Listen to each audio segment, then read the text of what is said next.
Bien, chicos, continuamos con la clase. Bien.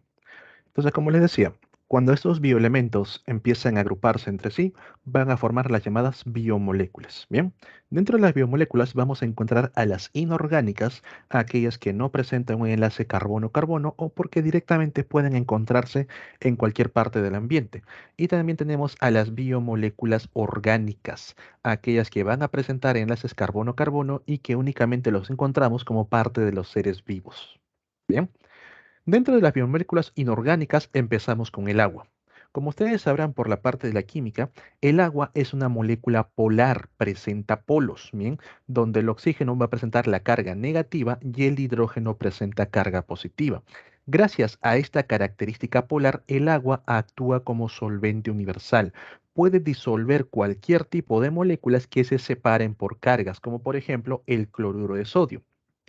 El cloro, que es un ion negativo, se va a disolver y va a quedar unido a la parte del hidrógeno positivo, mientras que el sodio, que es un ion positivo, va a quedar unido al oxígeno negativo. Y así, todas las moléculas que vayan a presentar cargas, bien, van a poder disolverse e interactuar junto con el agua. Profe, ¿por qué los aceites no? Cuando analizamos de cerca los aceites, vamos a notar que no tiene presencia de carga. Entonces, en este caso, la molécula de agua actúa como si fuese un imán. Si le traigo un metal, lo va a atrapar, va a interactuar, pero si, por ejemplo, le traigo aceite como si fuese un imán con la madera, simplemente no actúa. ¿Me confirman, por favor, chicos? ¿No se me escucha? Si se escucha. Ah, ya, sí, sí. Entonces le pediría a su compañero que reinicie la página. ¿Ven? A veces pasa eso. Ah, ok. Bien. Entonces, chicos, como les decía, es el tema de la polaridad, cuidado con el micro, chicos, que va a permitir que el agua actúe como solvente universal. Bien, ahora, gracias a la diferencia de cargas, bien, nosotros también, a ver, voy a silenciarlos. Listo. Gracias también a esta diferencia de cargas, las moléculas de agua interactúan entre sí. Las cargas positivas de una molécula interactúan con las cargas positivas, perdón, negativas con las positivas de la otra, formando unos enlaces peculiares entre las moléculas de agua conocidos como los puentes hidrógeno. Bien, entonces gracias a estos puentes hidrógeno, las moléculas de agua es como que están unidas, están encadenadas entre sí. Vamos a colocar por aquí puentes hidrógeno. Bien. ¿Y eso para qué sirve, profe? Como las moléculas están encadenadas entre sí, van a formar fluidos. Por ello, el agua presenta función mecánica amortiguadora, porque si no estuviesen encadenados, las moléculas de agua estarían como gases dispersos. Nosotros, por ejemplo, entre las articulaciones para el movimiento, tenemos al líquido sinovial. También, gracias a estos puentes de hidrógeno, por ejemplo, si yo tomo a una molécula de agua, la jalo en una dirección, esta va a arrastrar al resto de las moléculas en la misma dirección porque se comporta como un fluido. Eso permite, y gracias también a la polaridad, que las plantas lo utilicen como medio de transporte. Al momento que las raíces absorben agua, van jalando las moléculas de agua y pegadas a estas moléculas van los distintos iones o sales minerales. Bien. Estos puentes hidrógeno también para poder separarlos necesitan una gran cantidad de energía. Ustedes han visto que para poder hervir el agua, bien van a tener que dejarlo mucho tiempo en el fuego para que recién se forme el vapor. A esto se le conoce como el calor específico. Para que las moléculas de agua puedan cambiar un grado la temperatura, puedan adquirir toda esa energía, bien, absorben una gran cantidad de esta, necesitan mucha energía, permitiendo que el agua actúe como termorregulador. Gracias también a los puentes de hidrógeno, bien como están ahí encadenados formando fluidos, cuando un objeto se posa sobre el agua y no es lo suficientemente pesado, el agua desarrolla lo que viene a ser la tensión superficial y a diferencia de otros compuestos tiene una alta tensión superficial que permite que algunos insectos, algunos organismos puedan posarse sin ningún problema. Y por supuesto todos ustedes saben que el agua moja, lo que permite mantener húmedas las membranas. ¿Para qué? Para permitir sobre todo el intercambio gaseoso. Bien, organismos como los anélidos individuos realizan respiración cutánea gracias a que sobre la piel las moléculas de CO2 y oxígeno pueden disolverse. Nosotros también necesitamos que por ejemplo, las membranas que recubren los alveolos se mantengan húmedos. Si estuviesen secos, no podríamos respirar tranquilamente. Bien, a pesar de que respiramos gases, cuando llegan a esta membrana tienen que disolverse en el agua para que puedan realizar intercambio gaseoso. Entonces, entendiendo las propiedades químicas del agua, puedes deducir todas estas propiedades biológicas. Bien, la polaridad del agua, sobre todo, la presencia de cargas y la formación de puentes hidrógeno. Luego también, como biomoléculas inorgánicas, aparte del agua, tenemos a las sales minerales, también conocidas como iones. Perdón, los iones. Ahí. Bien. Estos iones van a permitir, por ejemplo, la contracción muscular. ¿Qué iones participan para que los músculos se contraigan? Calcio, magnesio. Bien. El calcio más 2, el magnesio más 2. Muy importante. Transmisión del impulso nervioso. Para que el impulso nervioso llegue y también ocurra el proceso de sinapsis. Ahí tenemos que activar a las bombas de sodio y potasio, la bomba de sodio, la bomba de potasio y también tenemos que activar a los canales de calcio. Mantenimiento del equilibrio osmótico. ¿A qué se refiere? A la cantidad de agua que vamos a tener dentro del cuerpo. Depende de los iones, depende de las sales que presenta el organismo. Ustedes, por ejemplo, cuando van al cine, piden la canchita, empiezan a comer gran cantidad de canchita, van a notar cómo sus labios se resecan, porque como se empiezan a acumular sales en la boca, las células van perdiendo agua para tratar de compensar esa salinidad. Bien, y por supuesto, estos iones, sales minerales también forman parte de las estructuras, como por ejemplo a nivel de los huesos, las reservas de calcio, las reservas de magnesio. Otra biomolécula orgánica que nosotros también tenemos viene a ser el oxígeno, bien esencial sobre todo para organismos aeróbicos. Nosotros respiramos oxígeno del aire, ya que el oxígeno a nivel de los mitocondrias es el aceptor final de los iones hidrógeno para formar agua, que es molécula de desecho. Otro gas que también se respira es el anhídrido carbónico o también conocido como CO2, el dióxido de carbono, un gas respirado por las plantas a través de los estomas para que durante la fotosíntesis sea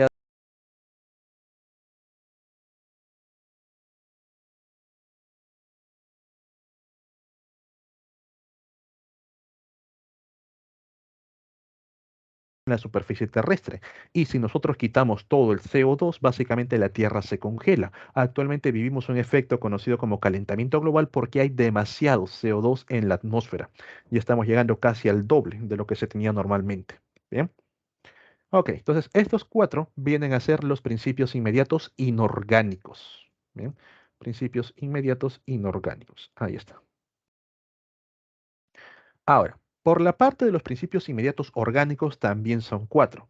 Estos los vamos a encontrar directamente en los seres vivos. No están presentes de forma natural en el medio ambiente. Bien, y están formados por enlaces carbono-carbono, sobre todo. Tenemos en primer lugar a los carbohidratos, también conocidos como azúcares, glúcidos o hidratos de carbono. Vienen a ser moléculas que están formadas principalmente por carbono, hidrógeno y oxígeno. Estos carbohidratos pueden estar formados por agrupaciones de carbono a partir de tres. Bien, estos que están de tres carbonos se conoce como triosas. Los de cuatro carbonos, las tetraosas. Los más famosos son los de 5 y 6 carbonos. Las pentosas, que son de 5. Bien, las hexosas, que son de 6, y también tenemos un grupito conocido como las heptosas, que son de 7. Bien, entonces por ahí, si tú ves agrupados en tres carbonos y te indican que es un azúcar, es una triosa, de 4 carbonos es una tetraosa, bien, de 5 carbonos viene a ser una pentosa, de 5 y 6 es lo más común que vamos a ver. Bien, las pentosas y las hexosas, y rara vez por ahí una heptosa. Bien. Entonces, a estos grupos de carbonos, cuando se encuentran completamente solos, completamente únicos, se les llama los monosacáridos. Bien, mono de un solo azúcar. Bajo la forma de monosacáridos, son solubles en agua, pueden disolverse en agua tranquilamente y presentan un sabor dulce. Ahí, por ejemplo, aquí vemos de 6 carbonos, tenemos a la fructosa, la galactosa, la glucosa. Bien, todos ellos son hexosas. Por aquí tenemos de 5 carbonos, tenemos a la ribosa, bien, presente en el ARN. Tenemos a la desoxirribosa, bien, con doble R. presente en el ARN. Ahí pueden contar los carbonos que están de rojitos. Tenemos a la ribulosa, que lo vamos a ver en la parte de fotosíntesis, ¿bien? La ribulosa 1,5 bifosfato con sus 5 carbonos, pero en este caso de color negrito. Bien, entonces estos son ejemplos de monosacáridos, solubles en agua, de sabor dulce y presentan bajo peso molecular. Son moléculas muy simples. Estos monosacáridos van a empezar a interactuar entre sí para formar bien cadenas cortas y cada vez un poco más y más largas. De los monosacáridos vamos a pasar al grupo de los llamados oligosacáridos. Estos oligosacáridos vienen a ser agrupaciones de monosacáridos entre 2 a 10 azúcares. Bien, los de 2 son los más conocidos, llamados los disacáridos. Bien, pero también están los trisacáridos, los tetrasacáridos y así. Bien, pero los disacáridos, los de 2, son los más conocidos. Para poder unir dos monosacáridos entre sí se forma un enlace peculiar conocido como el enlace glucosídico. Y cada vez que las moléculas orgánicas forman un enlace, van a liberar una molécula de agua. Bien, van a notar eso. Cada vez que se forma un tipo de enlace entre las moléculas orgánicas, se libera agua en el proceso.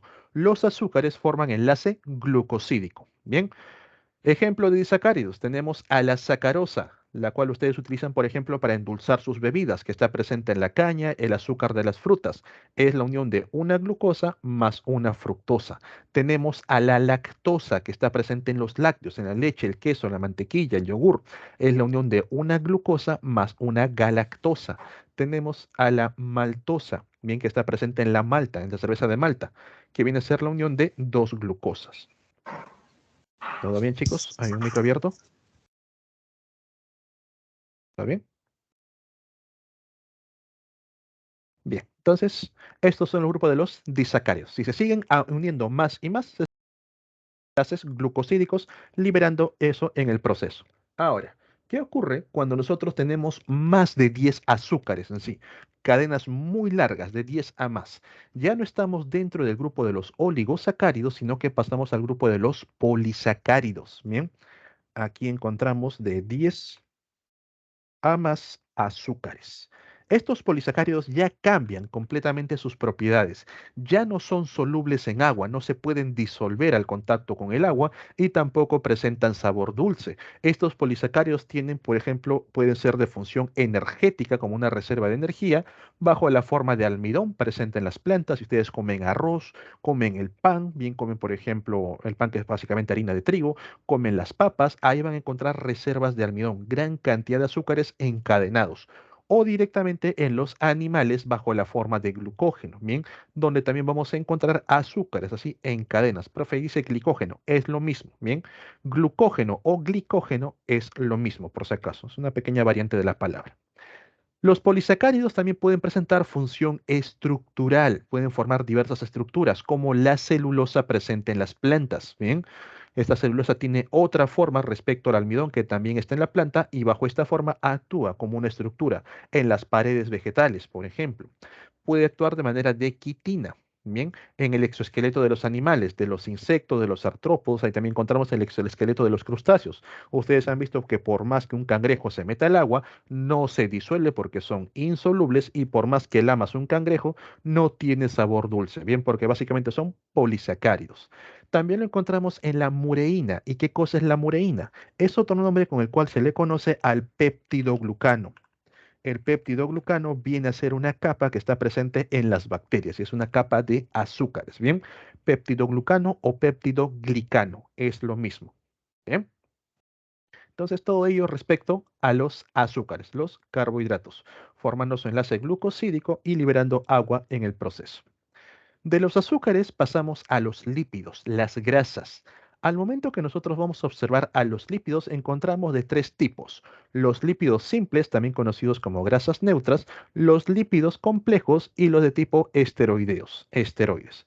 Un lípido simple, la forma más sencilla del lípido, donde nosotros encontramos carbono, hidrógeno y oxígeno, profesor, no es un azúcar, tiene los mismos componentes pero en diferente posición. Un lípido simple está formado por un alcohol lineal, aquí está el alcohol, y un grupo, bien, de ácido graso, una cadena de ácido graso.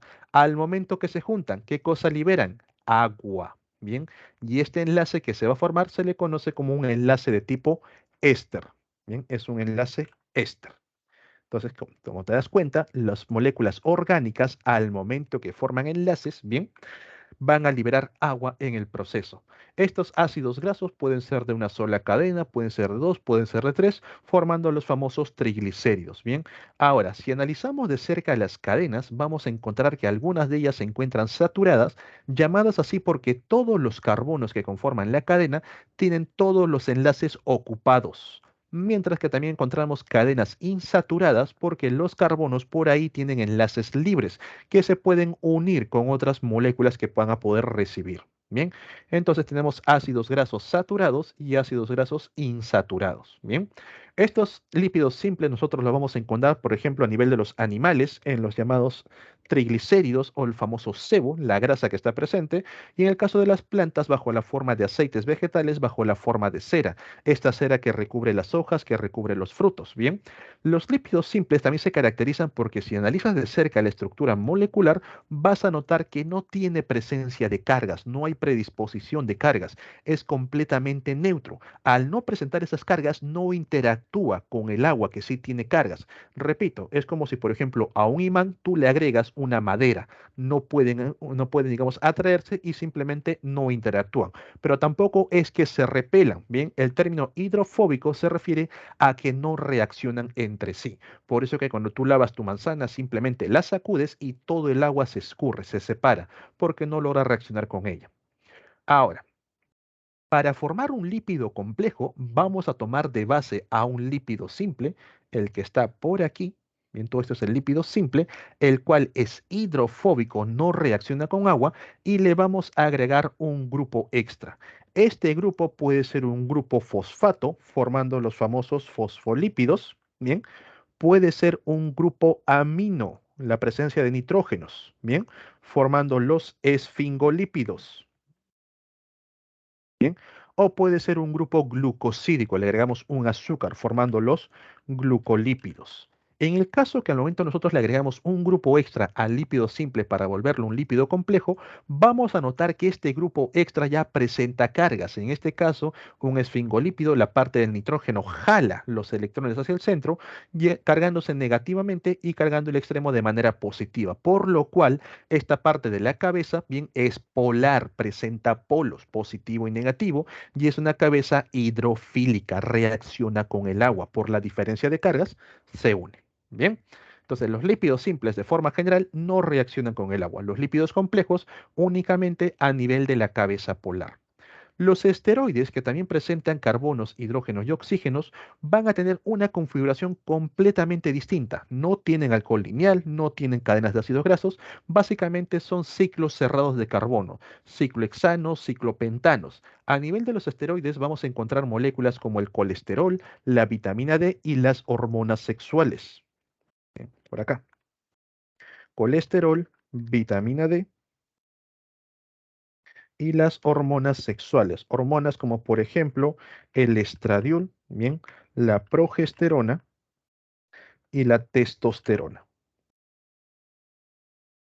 Bien. Entonces, chicos, esto es respecto a los lípidos. Bien, formando su enlace éster, liberando agua y recuerden las características. Pasamos al grupo de las proteínas. Bien, las proteínas vienen a ser largas cadenas formadas por aminoácidos. ¿Y por qué se llama aminoácido? Porque presenta un grupo amino, el famoso NH2. Bien, ahí está. Y presenta un grupo carboxilo, el COOH. Señores, en química general, bueno, química orgánica, cada vez que encuentren el término COOH, automáticamente agregan la palabra ácido. Bien, el grupo carboxilo es el grupo ácido y el término aminoácido. Profe, para ácido graso también aplica también. Si observas de cerca, aquí COOH, por eso se llama ácido graso. Bien, el grupo carboxilo es el que manda. Bien, como ayuda para química orgánica. Entonces, las proteínas vienen a ser uniones de aminoácidos. Para que estos aminoácidos puedan unirse entre sí, aquí tenemos un aminoácido, aquí está otro, interactúan formando enlaces peptídicos. Y cada vez que se forma un enlace, ¿qué cosa se libera? Agua. Bien, el agua simplemente se libera como molécula de desecho. Bien, entonces los azúcares formando enlace glucosídico, los lípidos formando enlace éster, las proteínas formando enlace peptídico. Las proteínas son las moléculas más versátiles que existen en la naturaleza. ¿Y a qué se refiere con versatilidad? Que pueden cumplir una gran cantidad de funciones. Tenemos proteínas que actúan como hormonas, las hormonas del crecimiento, la hormona como la adrenalina. Tenemos proteínas estructurales que van a formar estructuras dentro del organismo, como por ejemplo el colágeno. Tenemos proteínas de transporte como la hemoglobina, hemocianina, proteínas de reserva como la albúmina del huevo, la caseína de la leche, proteínas de defensa como las inmunoglobulinas o también llamados anticuerpos, proteínas motoras como las dineínas, actinas, miosinas, las famosas enzimas que son proteínas que van a coger a una molécula compleja y la van a separar en moléculas simples. Bien, es una acción de catálisis, van a hacer catabolismo. Y también las proteínas que cumplen funciones de toxinas, bien, como por ejemplo los venenos. Al momento que te pica una serpiente, el veneno básicamente es un jugo proteico, es un contenido proteico que va dañando a las células. Para que las proteínas puedan adquirir sus diversas funciones, es necesario que las cadenas de aminoácidos adquieran formas. Por eso que cuando las proteínas se forman por primera vez en las células, van a salir de una forma lineal, bien, una forma enredada. No tienen forma directamente, parecen como si fuese un rosario. A esto se le conoce como una estructura primaria en las proteínas. Pero luego de ello, las proteínas adquieren forma, bien, van siendo modificadas. Esto lo vamos a ver a nivel del retículo endoplasmático. ¿Eh? Perdón, a nivel del aparato de Golgi, donde van dándole formas como por ejemplo hojas plisadas, así en zigzag, o la forma de hélices alfa, bien de manera circular. A esto ya se le conoce como una estructura secundaria. Bien, esta proteína a su vez puede presentar ambas variaciones. Por un lado, las hojas plisadas, por otra parte, las hélices alfa. Entonces, esta proteína ya presenta una estructura terciaria. Hasta aquí es una sola cadena, bien, es una sola de inicio hasta el fin. Pero a veces las proteínas se unen entre distintas cadenas para cumplir una función.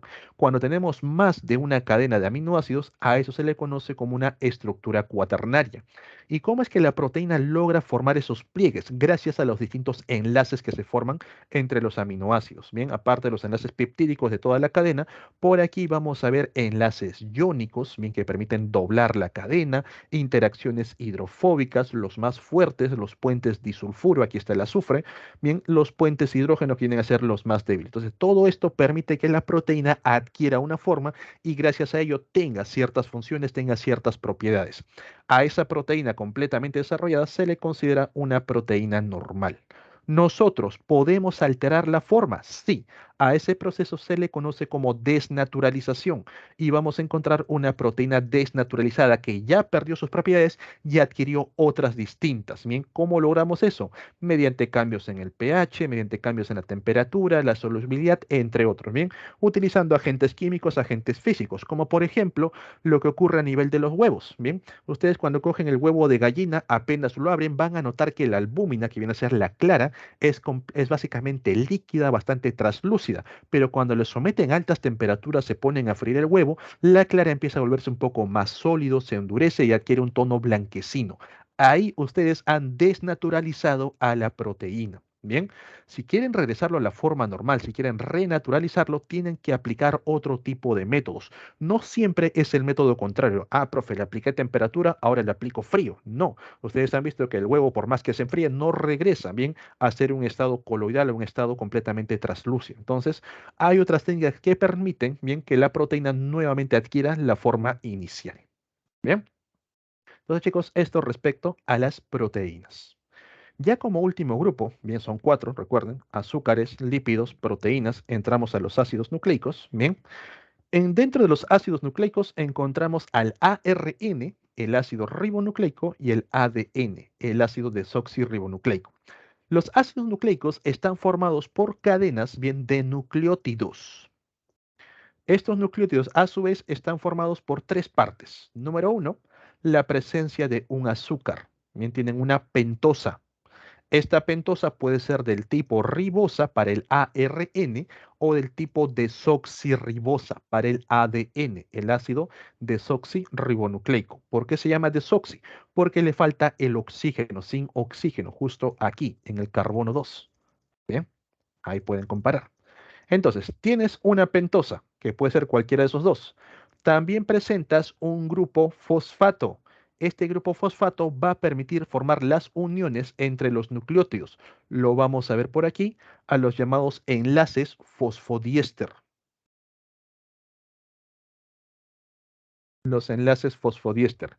Y también vamos a encontrar una base nitrogenada, que está por acá. Bien, entonces los nucleótidos están formados por tres partes, una pentosa, bien, un grupo fosfato y una base nitrogenada.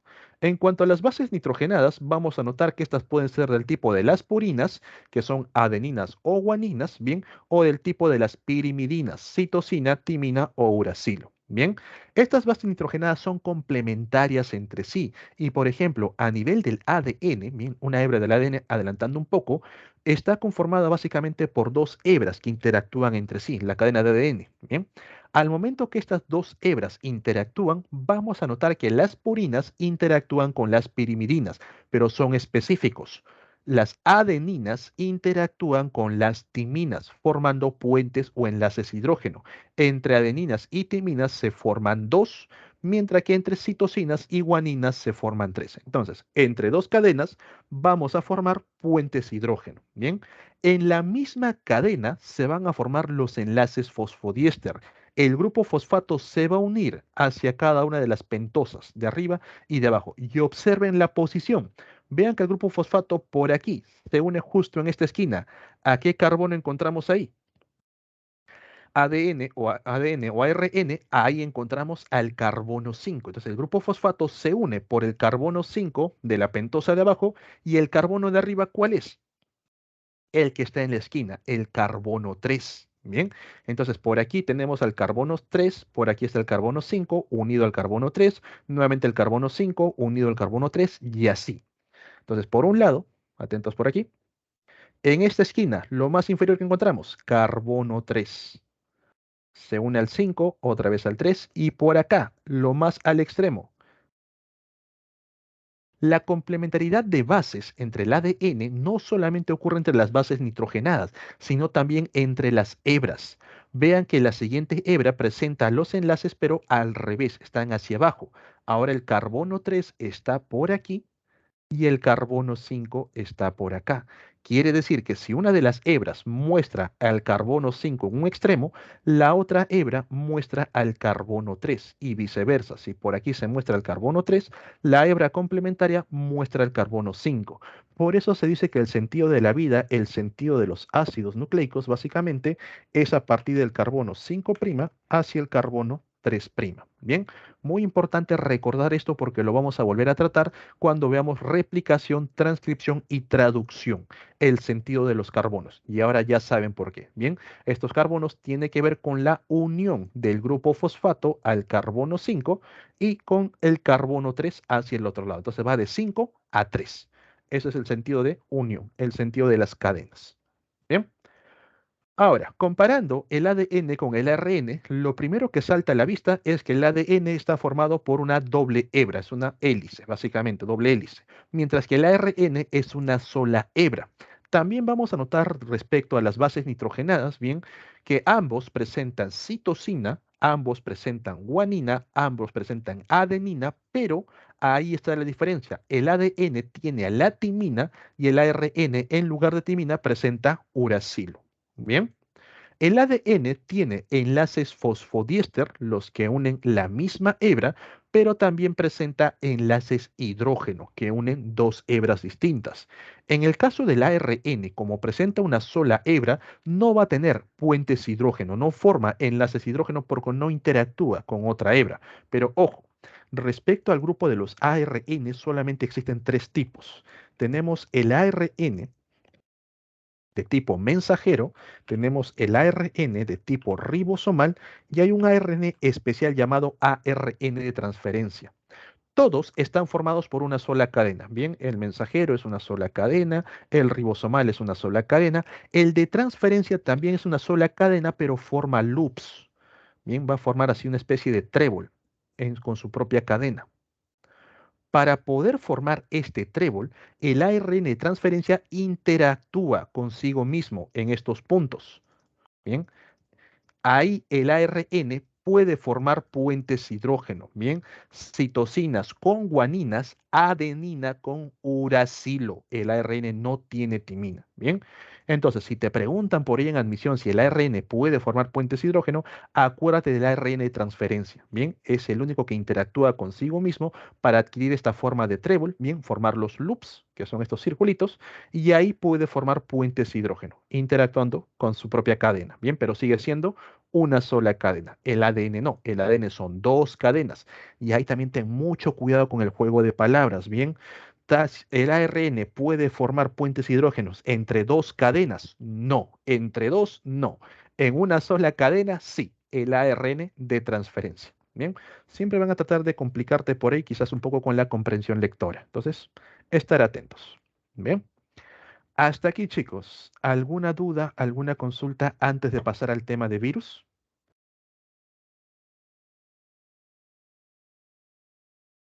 No, profesor. ¿Todo bien? Profesor, Ah, disculpe, adelante. al costado de ARN, ¿qué significan las letras MR y T? Ya. ARN mensajero. Bien.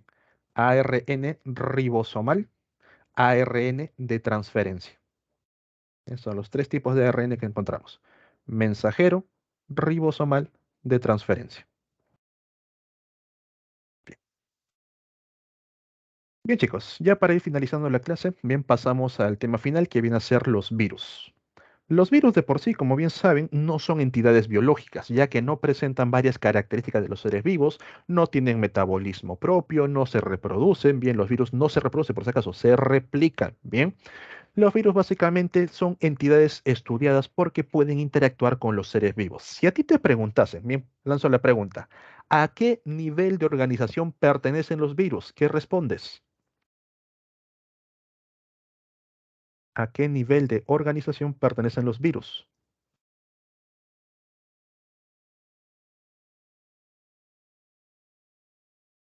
Lo que vimos, los niveles de organización. Supramoleculares. Complejo supramolecular. Sí y no. Subcelular, correcto. Una cosa es preguntar por el nivel, ten mucho cuidado, por eso te digo en esta parte, y otra cosa es preguntar por el subnivel. Bien, pertenece al nivel subcelular, al subnivel complejo, bien, supramolecular. Bien, ahí lo completo. ¿Ok? Entonces, tener mucho cuidado con este tipo de preguntas trampa en los exámenes. La primera vez que se detectó de un virus, ya se sospechaba de la presencia de estos, por así llamarlos, microorganismos, entre comillas, no están vivos, ¿bien?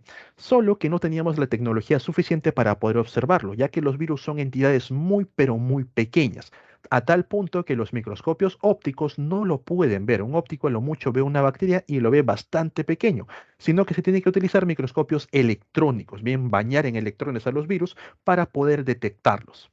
Cuando observaron a los virus por primera vez, notaron que eran estructuras muy sencillas, bastante compactas, donde en el centro de estas estructuras estaba la presencia de un ácido nucleico.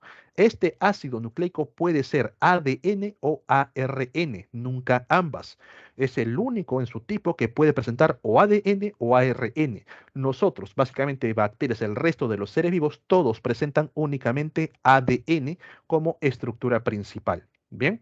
Este ácido nucleico va a estar rodeado, va a estar protegido por una cubierta conocida como la cápside y en conjunto van a formar la nucleocápside, bien, la parte del núcleo y la parte de la cápside. La cápside viene a estar formado por una serie de proteínas donde cada una de ellas se le conoce con el nombre de capsómeros. Vamos a colocarlo por aquí, a ver.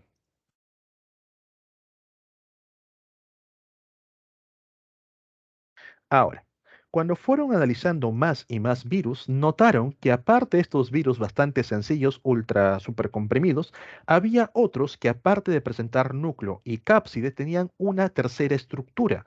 A esa tercera estructura se le conoce con el nombre de la envoltura. Y algo que notaron de manera peculiar en esta envoltura es que estaba formada por una bicapa lipídica, algo que un virus no puede sintetizar. Los virus no pueden fabricar este compuesto. Entonces, ¿qué había pasado? Esta bicapa lipídica le pertenecía a la célula que el virus había infectado previamente. Cuando el virus abandona la célula, se lleva parte de la membrana, rodea el virus y ahora se convierte en un virus envuelto. Pero en esta bicapa capa lipídica va a haber presencia de proteínas que el virus ha obligado a que la célula exprese en su membrana. Estas proteínas van a ayudar a que los virus puedan infectar a otras células. Nosotros debemos recordar que los virus son altamente específicos. Ustedes, por ejemplo, si han tenido, por ejemplo, COVID, el COVID ataca directamente a las mucosas, a las membranas, bien, de las células de las vías respiratorias. Pero, por ejemplo, no te generó daño en el hígado, no te generó daño a nivel de la piel porque no lo reconocían y no infectaban esas células. Bien, los virus son muy específicos en cuanto a lo que atacan. Entonces, estos vienen a ser las estructuras. Adelante con la pregunta. Profesor, ¿eso es a lo que se le llama contropismo viral? El contropismo viral. Para mí es palabra nueva. Como te digo, no soy médico, pero déjame buscar algo rapidito. Es algo que tienen los Sí, virus, que es algo específico, ¿no? sí, Se así es. especifican en su... Son muy específicos de acuerdo a lo que van a atacar. Por eso que, como te digo, si el virus entra a tu cuerpo, va a buscar a la célula a la cual puede reconocer. Si no la reconoce, simplemente no la ataca, no la infecta. Y esto lo vamos a ver ahorita con el VIH. ¿Bien? Ok. Entonces, estos vienen a ser las estructuras que nosotros encontramos en los virus. Nos permite clasificar de acuerdo a las estructuras en virus de tipo desnudos, aquellos que únicamente están formados por un núcleo y una cápside, una nucleocápside, y en virus de tipo envuelto. Bien, aquellos que ya presentan, aparte de esos dos, la envoltura. En el caso, por ejemplo, del coronavirus, es un virus de tipo envuelto. Bien. A los virus también los podemos clasificar de acuerdo a la simetría que presenta la cápside. Bien, estos capsómeros no crecen de manera aleatoria. Algunos virus van a presentar simetría icosaédrica o esférica, bien parecen una pelotita bajo el microscopio, con la carga genética bastante comprimida en el centro. Otros van a presentar una simetría filamentosa o helicoidal, donde la carga genética se encuentra, digamos, en el centro y los capsómeros crecen de manera en forma de hélice alrededor de ellos, ¿bien? Van a crecer en un sentido, dan la vuelta, vuelven a surgir por aquí y ahí van rodeando. Por eso el término helicoidal, ¿bien? Luego encontramos virus que el texto menciona que carecen de simetría, no tienen una simetría o también se les conoce como los virus complejos porque presentan una parte icosaédrica, la parte de la cabeza donde se encuentra la carga genética y presentan una parte filamentosa o helicoidal, la parte de la colita, con un sistema de anclajes y un sistema de inyectores. Estos virus complejos también son conocidos como bacteriófagos porque únicamente atacan a las bacterias y con el sistema de anclaje pueden posarse como si fuesen el módulo lunar, se posan en la superficie y con el sistema de inyectores atraviesan la pared bacteriana para que la carga genética pueda ingresar en la célula bacteriana y pueda tomar el control. Bien, entonces por las estructuras, desnudo envuelto, por la simetría, icosaédrico esférico, filamentoso o helicoidal, y las que carecen de simetría, los llamados complejos o bacteriófagos. Bien, también los he encontrado con el término de fagos, bien, virus fagos, que es un resumen de la palabra bacteriófago. También los podemos clasificar de acuerdo al ácido nucleico. Bien, en virus de tipo ADN, como la viruela, varicela zoster, herpes, hepatitis B, o virus de tipo ARN, la gripe, fiebre amarilla, rubiola, hepatitis A, la rabia. En el caso del coronavirus, es un virus de tipo ARN, pertenece a la familia de las gripes. Bien. Entonces, mucho cuidado de acuerdo a lo que te pidan en cuanto a la clasificación. Bien, te pueden dar, digamos, la referencia de las estructuras, pero te piden clasificarlo por el ADN. A veces hacen un cambio a nivel de la pregunta. Tienes que estar atento a eso. Ahora, como te decía, los virus no tienen metabolismo propio. Los virus van a aprovechar el metabolismo de la célula que logra infectar. Los virus no se reproducen, los virus se replican.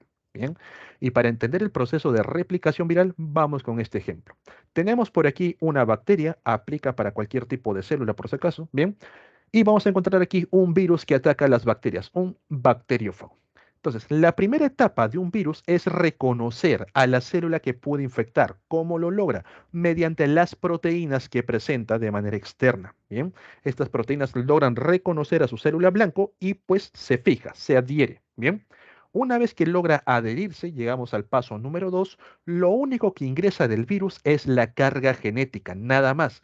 Esta carga genética es suficiente para poder fusionarse con la carga genética de la célula hospedera y tomar el control. Una vez que el virus toma el control, llega al punto número 3. El virus aprovecha el metabolismo de la célula y forma todas las estructuras que necesita. Van a formar los capsómeros, van a formar en este caso como es un bacteriófago, el sistema de anclaje, el sistema de inyectores, van a formar aquí la colita y también replica su propio material genético. Bien. Entonces, en el punto número 3 es síntesis de todas las estructuras virales. Sintetiza la carga genética y sintetiza también el resto de las estructuras que necesita. Como ya tenemos todo lo necesario para armar un virus, simplemente continúa ese paso, armar al virus, ensamblarlo. Y ese es el punto número 4, el ensamblaje. Aquí se forman las nuevas partículas virales. Cuando nosotros nos queremos referir a un virus en unidad, bien, se le denomina como partícula viral o también se le conoce con el nombre de virión. Bien. Cuando decimos virus, nos referimos básicamente a un conjunto. A una sola unidad se le conoce como virión. Ahí. Entonces se da el ensamblaje de las partículas virales o viriones y llegamos al punto número 5, la liberación. Esta liberación puede darse por lisis cuando la célula revienta, bien, los bacteriófagos no forman envolturas, simplemente revientan la célula y todas las partículas virales salen a infectar nuevas células para reiniciar nuevamente el ciclo. Pero en el caso, por ejemplo, de que los virus sean de tipo envuelto, no van a salir por lisis, van a liberarse por gemación. Entonces vemos por aquí tenemos el ADN viral, las proteínas de la cápside, estamos en la fase número 3, ¿bien? La síntesis de estructuras virales, las enzimas, las proteínas, todo lo que sea del virus. La fase número 4 es el ensamblaje, bien, se armó, bien, al nuevo virus. En este caso, como es únicamente núcleo y cápside, la nucleocápside. Esta nucleocápside no va a salir por lisis, sino que se va a llevar parte de la membrana. Y para ello, previamente, el virus ha obligado a la célula que exprese proteínas virales, proteínas que va a utilizar el virus para poder identificar a la siguiente célula. Entonces, este virión bien se junta a nivel de la membrana, poco a poco se va formando la nueva gema, queda completamente rodeado y tenemos ya un virus envuelto, bien liberado por gemación.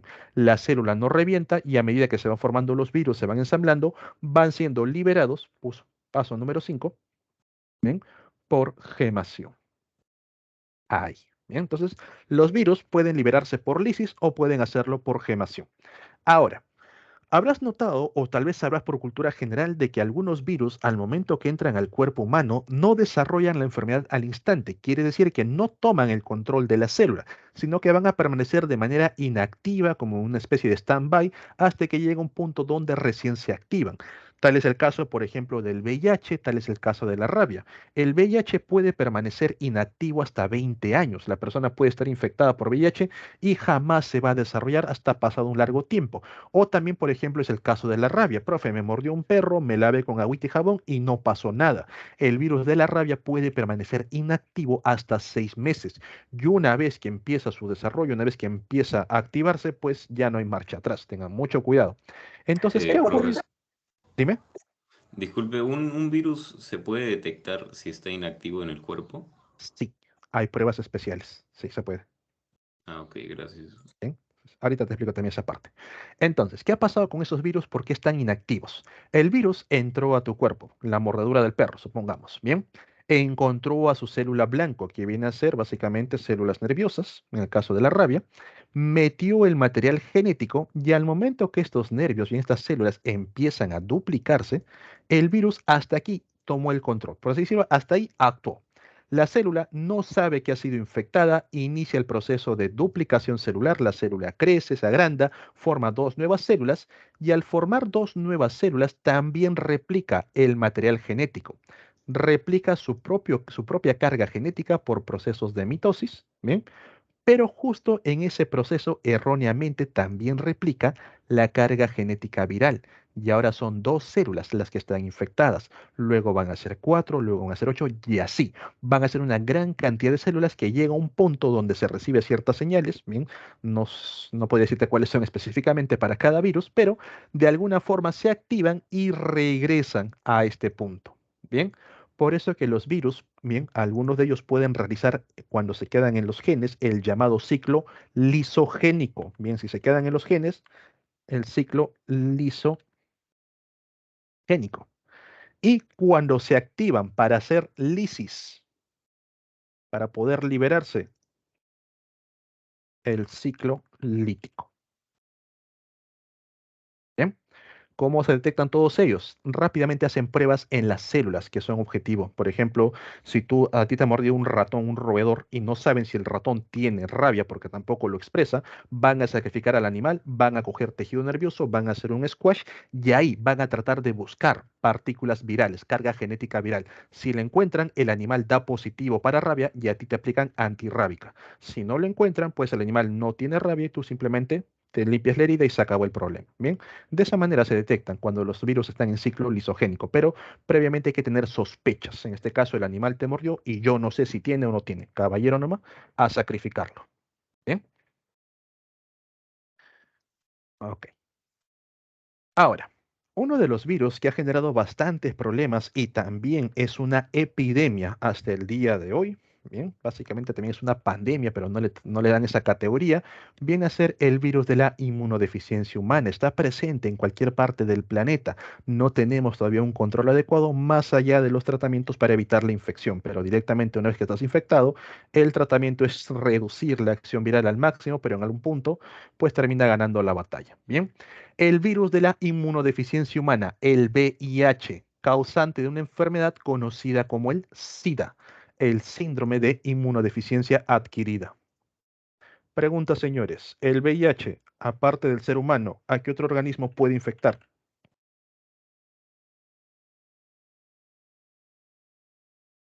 ¿A qué otro animal puede atacar el VIH, aparte del ser humano?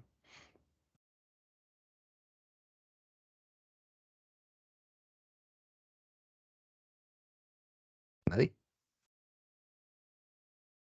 Profe, los monos, profe, Entendido que también a los gatos. a los Que gatos, a los monos. No. ¿Qué significa el H? Humano. Los virus son específicos. Bien, el VIH solamente infecta humanos. Profe, pero yo sé que a los gatos le puede dar SIDA, a los simios también les puede dar SIDA. Sí, SIDA les puede dar, pero son causadas por otros virus. El virus de inmunodeficiencia simiesca, el virus de inmunodeficiencia felina. Bien, el VIH es básicamente humano. ¿Ok? Entonces, que quede claro eso. Cuando nosotros analizamos a la estructura viral del VIH, vamos a notar que es un virus de tipo envuelto, tiene la presencia de una envoltura. Si analizamos de cerca, bien, básicamente la carga nuclear, encontramos que es un virus de tipo ARN, formado por dos hebras de ARN. Bien, eso no te olvides, te lo coloco por aquí. Es ARN por dos. Bien, dos hebras de ARN. Estas hebras de ARN, cada una tiene una proteína especial conocida como la retrotranscriptasa. ¿Para qué sirve la retrotranscriptasa o transcriptasa reversa? Bien, ahorita voy contigo. Permite que cuando el virus infecta una célula humana, a partir del ARN pueda formar una cadena de ADN. Eso hace la retrotranscriptasa. Adelante con la pregunta. Profesor, supongamos que una madre tiene el virus Ujú. y, y va a tener un hijo. ¿El hijo sí o sí va a heredar la enfermedad o hay una probabilidad? Hay una probabilidad, y ahorita te explico por aquí. Bien, vamos primero con las estructuras y luego ya con las generalidades. Es buena pregunta. Bien, entonces terminamos con esto. Dos hebras de ARN, cada una con su retrotranscriptasa, presenta una cápside, presenta una envoltura, y en esta envoltura vamos a encontrar dos proteínas muy importantes, bien, proteínas o glucoproteínas. La GP41, que es una proteína transmembrana, atraviesa la membrana y permite mantener unida a la GP120 a la estructura viral. ¿Por qué? Porque la 120 es la proteína de reconocimiento. Gracias a ella reconoce a la célula que va a atacar. Esta célula va a tener un receptor conocido como el receptor CD4. Bien, ¿y qué células de nuestro cuerpo presentan receptor CD4? Tenemos principalmente a las células de defensa, conocidos como los linfocitos, de tipo T CD4, y tenemos a los monocitos o también llamados macrófagos. Estas son las células blanco del VIH a las cuales va a infectar. ¿De qué manera? Por ejemplo, aquí abajo, ¿bien? Este es un linfocito T de tipo CD4, aquí está el VIH. Una vez que se fija, se adhiere, introduce solamente la carga genética. Una vez que la carga genética está dentro de la célula, ahí la retrotranscriptasa o transcriptasa inversa se activa y a partir del ARN forma ADN vírico. El ADN se integra con el núcleo y toma el control de la célula. Bien, una vez que toma el control de la célula, obliga a que la célula sintetice, fabrique las partes virales, fabrica el ARN del virus, fabrica las proteínas víricas y ya una vez que tenemos todo, simplemente lo ensamblamos. Ahí estamos formando a los nuevos viriones. Bien, recuerda que el VIH es un virus de tipo envuelto. Estos viriones no van a salir por lisis, van a salir por gemación. Se pegan a la membrana, salen con parte de la membrana y en esta membrana ya tiene que estar expresado la glucoproteína 41 y la glucoproteína 120. Bien, entonces ahí tenemos un virus de tipo envuelto. De esa manera van atacando a los linfocitos y ya cuando ya no les queda mucha membrana, ahí el linfocito simplemente revienta. Bien. Ahora, respondiendo a las preguntas, vamos con generalidades del VIH. ¿De qué manera se puede transmitir? La transmisión del VIH es básicamente por cualquier tipo de contacto sanguíneo con una persona infectada. Esto puede ser a través de transfusiones sanguíneas, por compartir jeringas o agujas o materiales punzocortantes, como por ejemplo cuando te vas a hacer tatuajes. Bien, en el caso de madres a hijos, que iba por tu pregunta, durante el embarazo, el parto o la lactancia, bien, durante el embarazo puede haber un tema de contacto sanguíneo, pequeñas heridas, pequeños vasitos que va a hacer que el feto tenga contacto con la sangre de la madre y se infecte.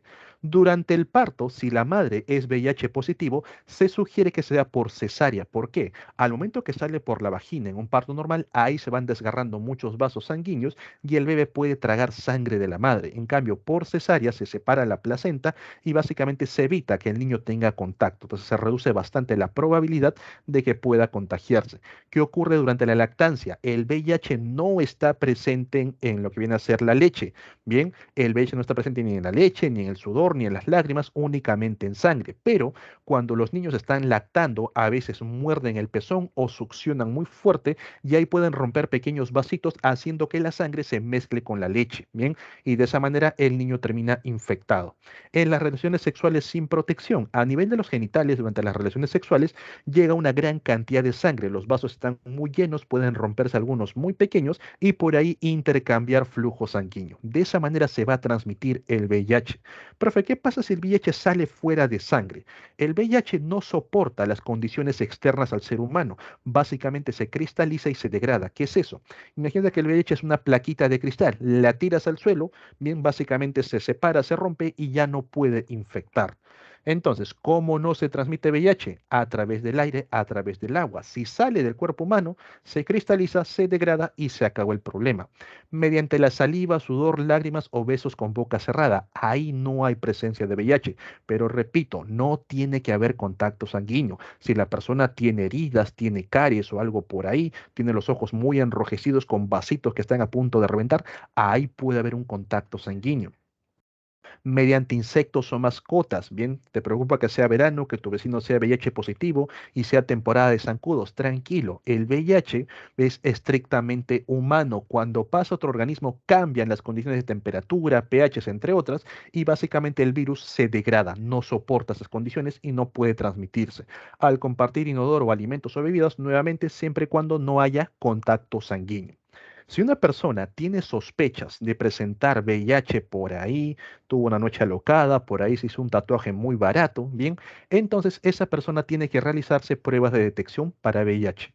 Una de ellas es la prueba de ELISA, es la primera que le van a realizar. Es